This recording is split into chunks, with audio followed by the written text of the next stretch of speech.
Good morning, beautiful people. So we have a few things going on today. I think that we in 5th grade got a little bit behind from the schedule. That's probably my fault. So today I want y'all to complete 2 pages. It's 156 and 157. They are not that challenging, so you can definitely do it. Grab your pen and your workbook, and I'm going to show you some things. You can pause if you need to get prepared. At the top of page 156, cross out the top half. I am not worried about this part. This is just extra explanation. It's okay, skip it. All you have are 3 problems on this. Now it looks like a lot, but it's the same type of work you were doing yesterday. Find a common denominator, make equivalent fractions, and solve the problem. So for example, number 1A, it has 9 2/9 and 5/6. The common denominator that they found would be easy to make is 18. So they changed an equivalent fraction. 2/9 equals 4/18. They took that and they multiplied it both by 2. Then they did 5 and 6, 5/6 to 15/18. They did that by multiplying the numerator and the denominator both by 3. Now they're going to go down. B, ask them to add. So they're going to basically do 4/18 plus 15/18 equals 19/18. So this is asking you in A to find equivalent fractions.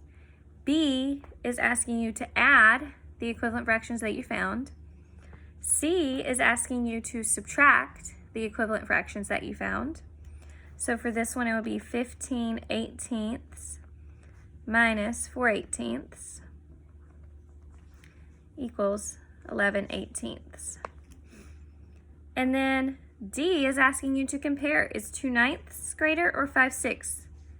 Well, 5/6 is equal to 15/18.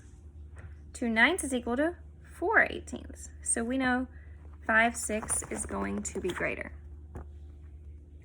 So A asks you to find equivalent fractions. B and C and D are asking you to either add, subtract, or compare them. Hints for number 2. 7/12 does not need to change. You can keep 7/12, but you need to turn 3/4 into a denominator of 12. So 4 times 3 is 12, 3 times 3 is 9/12. So what I would do for this one is I would turn this fraction into 9/12, and I would leave 7/12 the same. You have same denominator now. You can do B, C, and D with those numbers. Number 3, I would get the common denominator of 14. So if that's the case, 4/7, you're going to be multiplying the numerator and the denominator by 2, which would be 8/14. And 1/2, you're multiplying everything by 7, which would be 7/14. Pause this if you need to. Common denominator is 14. And get your equivalent fractions. Now you can solve. Okay? On page 157, it's the same work. So you can do all of these problems.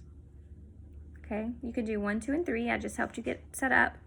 I want you to do 4, 5, and 6 on the next page by yourself. Don't worry about number 7. So you can cross out the top part here and the bottom part here. Yesterday's chart and work could also help you if you want to look back at some of those strategies that we used.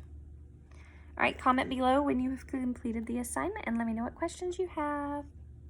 Bye.